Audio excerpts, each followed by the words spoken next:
तो पश्चिमी विक्षोभ क्या होता है, तो चलिए देखते हैं।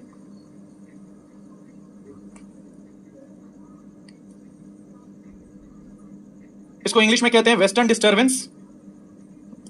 इसे क्या कहते हैं इंग्लिश में? वेस्टर्न डिस्टर्बेंस कहते हैं, याद रखना है, वेस्टर्न डिस्टर्बेंस। अब सभी लोग यहां फोकस करना है।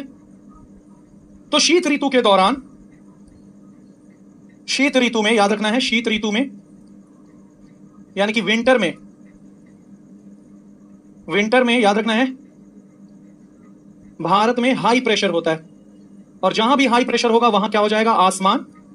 आसमान साफ रहेगा, कोई बादल नहीं।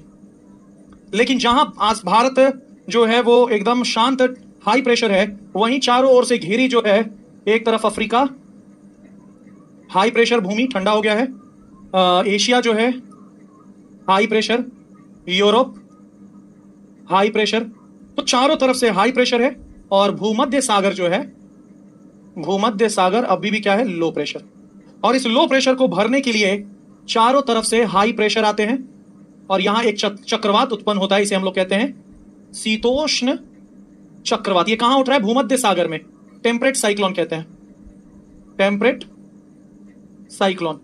और यहां हवाएं जो है वो गोल गोल घूमते हुए, और जो कि लो प्रेशर है तो हवा ऊपर जाएगा आसमान में, और आसमान में क्या बनेगा साथियों? तो उसी समय बादल बनेंगे। क्या बनेंगे? बादल। और इन बादलों को तीव्र गति से चलने वाली जो जेट प्रवाह है, ये जेट प्रवाह किधर लेकर के आएगी? भारत की ओर। ये जेट प्रवाह जो है पश्चिम से पूरब चल रही होती है, पश्चिम से पूरब चल रही होती है। तो ये जेट प्रवाह जो है, इसका नाम क्या है? जेट प्रवाह, यानी कि जेट स्ट्रीम। तो जेट प्रवाह जो है इन बादलों को, याद रखना है, इन बादलों को अपने साथ भारत की ओर लेते आएगी। और भारत में जो साफ वातावरण था, शांत वातावरण था, वहां मूसलाधार पश्चिम भारत में मूसलाधार वर्षा होगी। पश्चिम भारत में खासकर राजस्थान और हरियाणा, और पश्चिम नहीं कहोगे तो उत्तर पश्चिम भारत में भारी वर्षा लाएगी पश्चिमी विक्षोभ। और ये रबी फसलों के लिए आशीर्वाद, रबी फसलों के लिए लाभदायक है, लाभदायक,